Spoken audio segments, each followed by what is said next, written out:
Hello guys, Robot1 here, and today I am reviewing Yugioh Vrains Episode 1. Now, as you guys know, I am not a review channel, I am more a discussion, opening, and all this other channel, so don't hate me if this isn't a really great review, just try to bear with me because I am new to this. So, let's get into this video right away because we've been waiting for Yugioh Vrains for such a long time. So, let's get into this. So, at the beginning of the anime, the beginning of the episode, we start off in the digital world, such like this. So, like Digimon, digital monsters. But yeah, something like that. So, we start off in the digital world. So, I'm guessing something like the special server where they all hang out.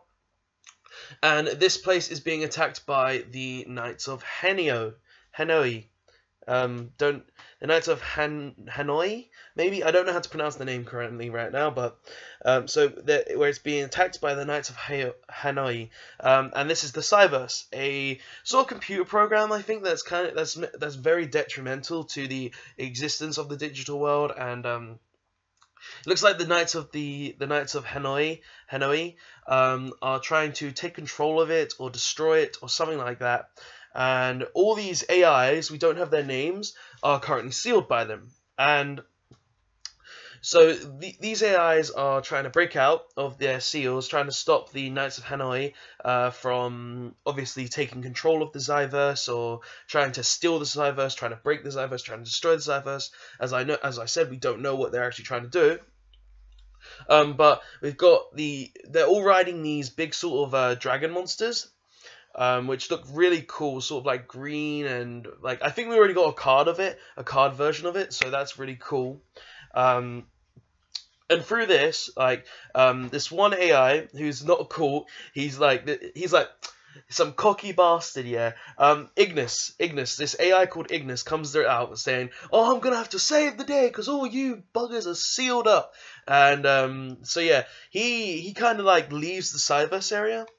Which is pretty cool, because it looks like it's like some big green ball. There's like a red seal in it where all the AIs are sealed as well, with like a pillar in the middle of the Cyverse, a brown pillar with like a rainbow sort of digital sort of thing going around it, which is really cool. And so he leaves that place, and he kind of like I think they used the word disconnected, like kind of disconnected it from the servers that it's currently in. And Ignis, it looks like he kind of takes it into one of his eyes. So yeah, he's kind of absorbed the Cyverse into himself, which is a cool sort of thing they did. Because like, first of all, when we saw Ignis, he was on the poster with Yusaki Fujiki and Deko Torka for this anime, and we thought he was going to be some sort of antagonist and stuff.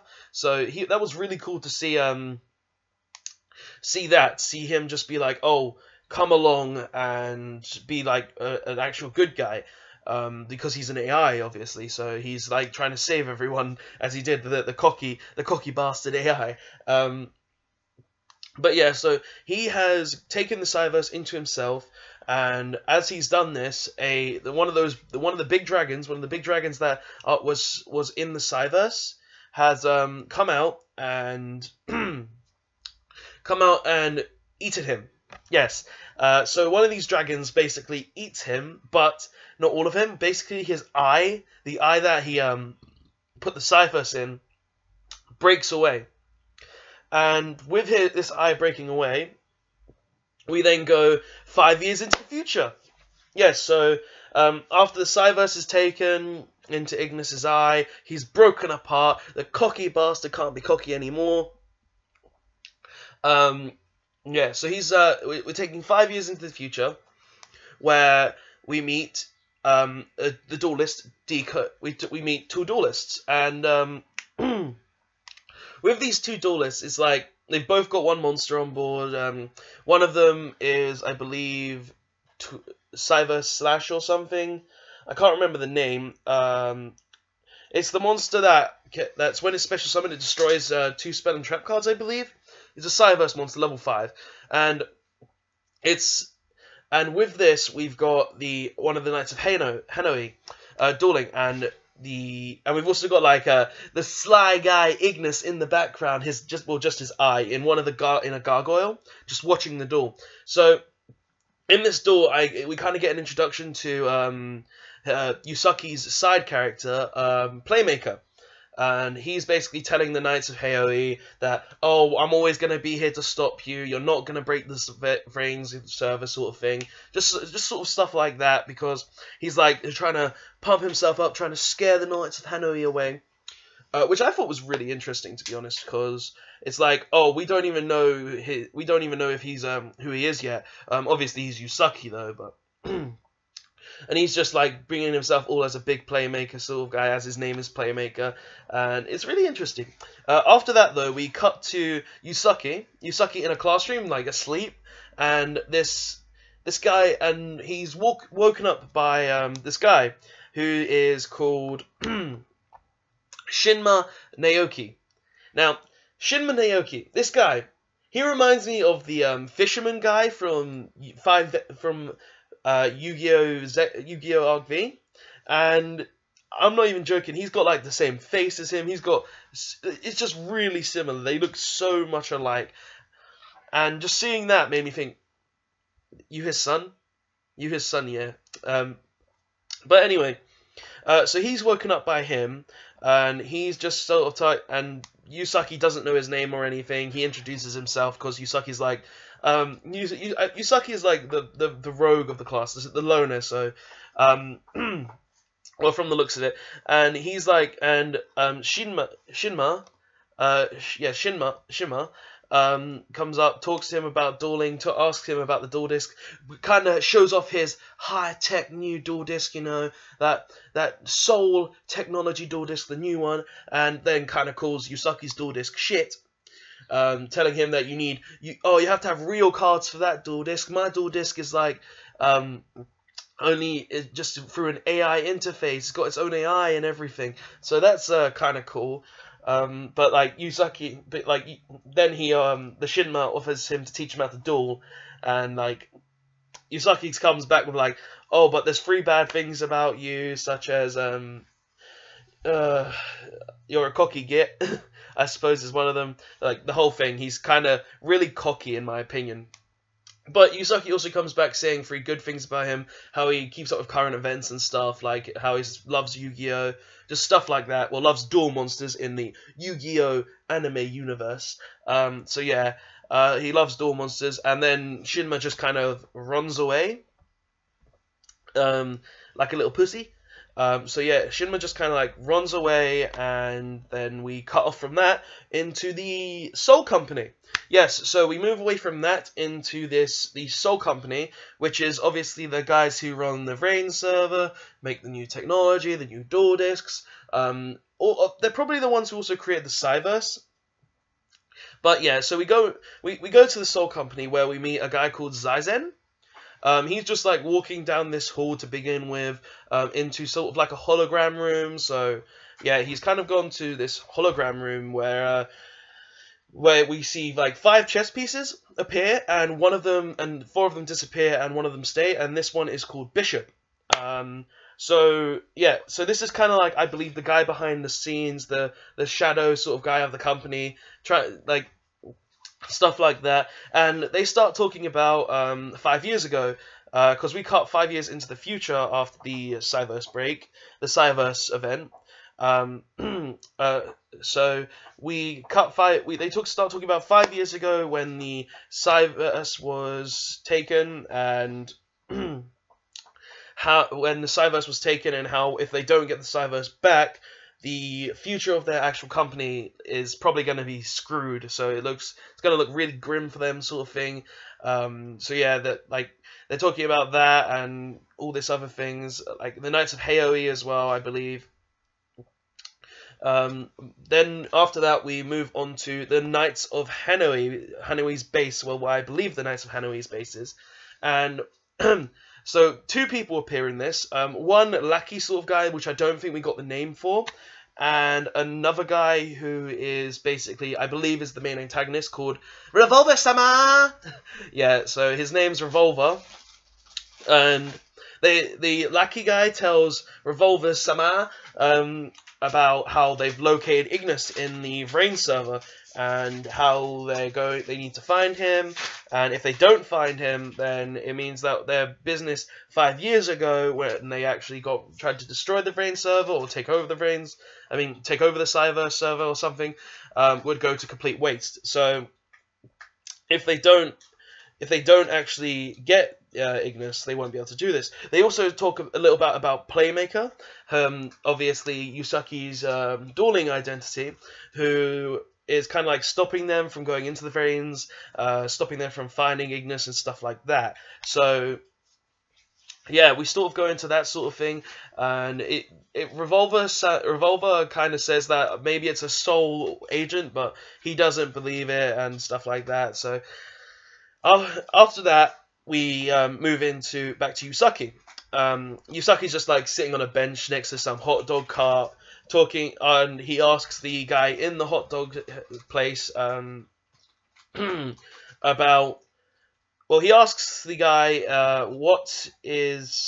are the two duelists on this big screen over there, and he is told by the guy on the big screen that they are charisma duelists. Now, charisma duelists, I'm guessing they're just like maybe the big entertainers of the sort of universe, like dueltainers or something. Just those who try to bring on a big show for all the side characters and all the guys on the side and stuff like this. So yeah, we find out that their names are Blue Angel and Go Onizika. And so basically, Blue Angel is the trickster girl, as we all know, and Go Onizuka is the Goki guy. And then after this, Yusaki's mate, the hot dog man. Don't think we didn't get his name in the episode, I believe. If we did, I just wasn't paying attention to it, and my review sucks because I'm not used to reviews, guys. Don't hate me. I'm literally trying my best here. But yeah, so he comes on, tells Yusaki about a story about something called the Data Storm.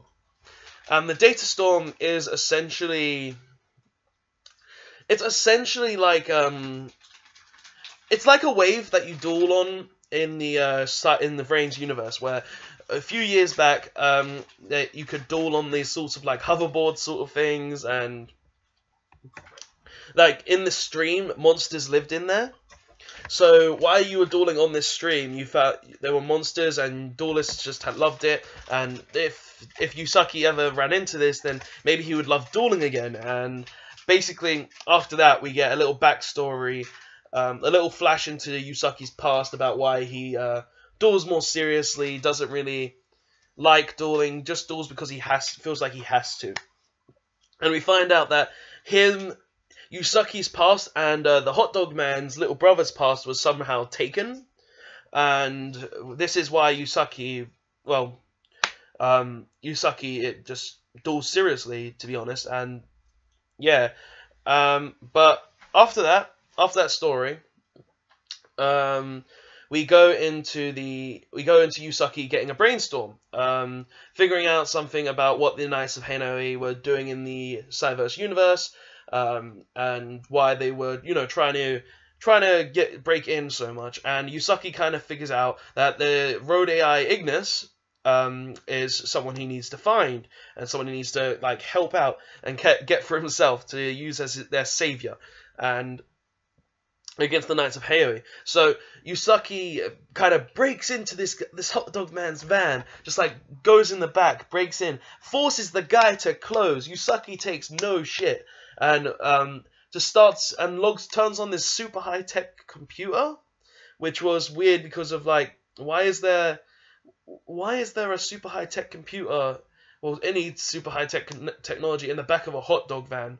So yeah, Yusaki kind of turns this on and starts getting him and the hot dog man to make a sort of breakaway for for Ignis to kind of break out of the Vrains universe, because they kind of need him for when they start to try and get him. So yeah, so that starts to happen, and after that, we go back to the Soul Company.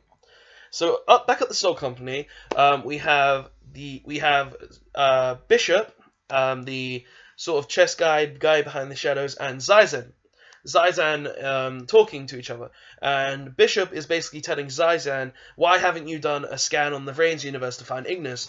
And the reason that Zizan gives is that basically if they do this, then the servers will be very, very unprotected by the Vrain, because of they will have to put all the efforts into the scan to find Ignis. So now that they are going into this to find Ignis, then they won't have enough security on the Vrain server to actually be protected from the sort of the Knights of Haoi. But they do the scan anyway for some stupid reason, which like kind of breaks a lot of stuff and ends up ruining everything. But we go back to Ignis, and they find out that the scan has begun and that the company has actually, lost a lot of its security. So they send a single knight, this knight that goes to Revolver Sama asking him to go, and so he breaks into the Cyberse universe, back into the Vrains, but not before we get a little, introduction to Go and Blue Angel getting ready to duel, and we've got Shinma like in the background saying, I don't know who to vote, I don't know who to root for, I don't know who I want to watch more, I don't know. And yeah, so we have him in the background, and then we go back into the Vrains, where then one of the Knights of Hanoi, break in.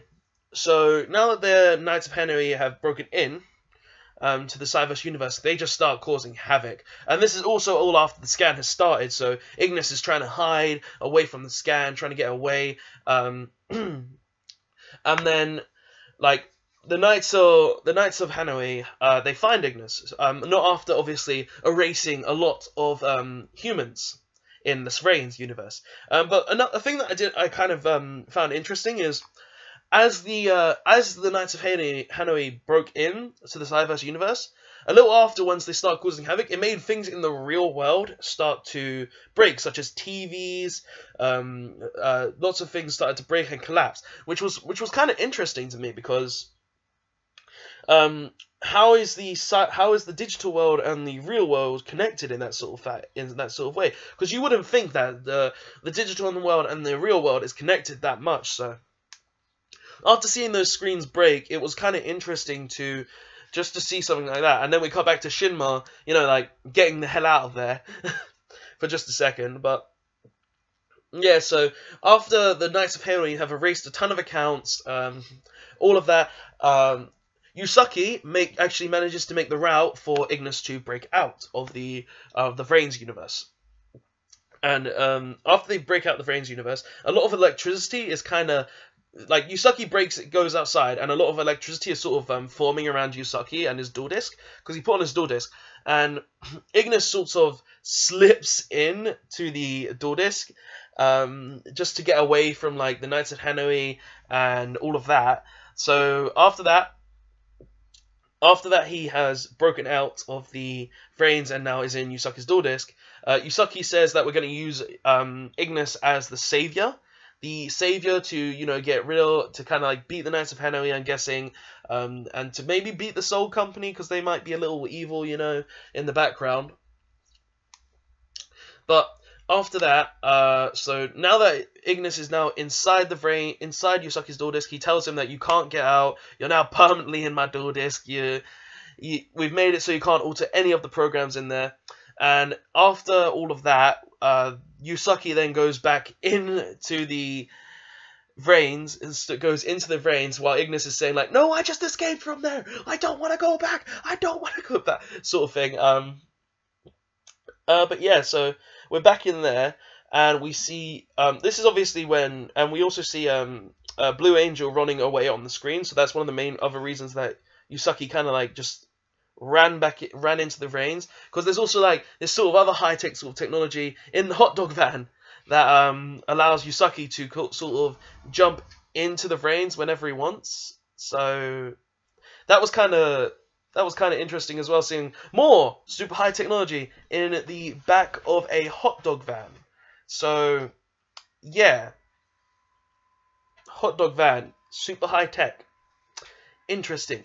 But yeah, so he goes into there, and after that, he sees Blue Angel still running, and then Yusaki just saves Blue Angel before her data can get deleted, because the Knights of Hanoi causing havoc in the Vrains universe, killing humans in the Vrains universe. Don't know, maybe.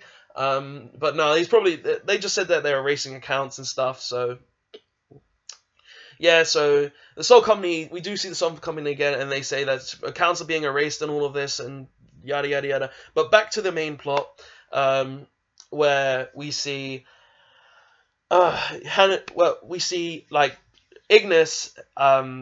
So yeah, after Blue Angel has been saved, we see Ignis. And Yusaki. Yusaki says to the Knights of Hanoi that after the Knights of Hanoi saying, "Who the hell are you?" And he says, "I'm the Playmaker." And then they scan Yusaki's door discs and find Ignis stuck inside. And Yusaki kind of makes a big point about, "Oh, he's stuck in my door disc. You can't get him out because of now he's stuck in there and stuff." And Ignis even says a little like remark saying like, yeah, you're using your savior as a hostage. Like, I found that funny because it's like Ignis is some cocky guy, you know. He's like some guy who thought, "Oh, I'm never gonna get caught. I'm gonna save everyone." He's just like the cockiest guy ever. And now he's stuck in a dual disc and stuff. But yeah, so after that, they get Yusaki obviously kind of challenges him to a duel, and and so then Ignis goes on about saying that he'll find the best strategy to win. So like he sort of like sends out some sort of beam outside the door disc, up into the air. It's kind of like awakening the Cyverse, I think. Like, so Yusaki now has the option to use the Cyverse, which was kind of interesting. And when he shot this beam into the air, it made the data storm, that story that the hot dog man talked about, come to life. So the data storm comes along, and Yusaki kind of jumps on the hoverboard that we saw in the poster. So now Yusaki is riding across this sort of stream, and so we're into this where we see Yusaki just riding along the stream and Ignis and all of that. That's kind of where the episode ends. So, but not before we obviously get like Hot Dog Man, Mr. Hot Dog Man saying that's the data storm and stuff like that. So yeah, that was the basic gist of the episode. Next episode, we're basically going to get into the duel of it. Yusaki versus the Knights of Hanoi. So yeah, and like, so this episode in a whole, it was like, there was a lot to happen, obviously, because it's the first episode. We learned about Revolver Sama. We learned about Bishop and Zaizen. We learned about Yusaki and a little of his backstory. We also learnt about Shinma, that the fisherman guy, the fisherman lookalike from Arc V, and yeah, so didn't really get much from Blue Angel or Go. Probably get some more of them in later episodes when Yusaki duels them or becomes friends with them or stuff like that. But altogether, it was a very interesting episode. In my opinion, we learned a lot about who's in it. We learned a lot about what we're doing. But yeah, guys. So this is obviously my first review sort of thing of Yugioh Vrains. Tell me what you think of this in the comment section below. Tell me if you want me to do more reviews on this. Tell me if you want me to maybe boost it up a bit. If there's pictures in this, I did pictures. Like this is gonna take a lot of work editing. I'm gonna have to get a lot of pictures if I do the pictures. But yeah, I'm probably going to do pictures. Don't know if I won't. But yeah, guys, tell me what you think of this Yugioh Vrains first episode. Tell me if you watched it yourselves. Tell me what you think of it. Tell me if you thought my review was sort of good, because I'm not the best at reviews. I'm not the best at this and that. But yeah, tell me your full opinions, guys. Tell me if you like it. Tell me if you thought Vrains was a great first episode, and tell me if you're gonna watch Vrains. But most of all, tell me if you liked my review, because as you guys know, first review ever on this, well, first sort of anime review. Just tell me what you think, guys. Seriously, because if you want me to do more, just tell me. Like, I'll do more. But yeah, guys, Robert1 signing out. Don't forget to like, comment, and subscribe. Press the notification button for more Yu-Gi-Oh! To be notified of my future Yu-Gi-Oh! Videos. And I'll see you guys next time. Thanks for watching. Robert1 signing out. Thanks for watching, guys, and don't forget to like, comment, and subscribe on this video for more Yu-Gi-Oh! Videos, and check out the links in the description for the previous video, and the link to my Facebook page where you can see previous videos that I've posted there, and any other information that I may have posted there. I hope to see you guys next time, and thanks for watching.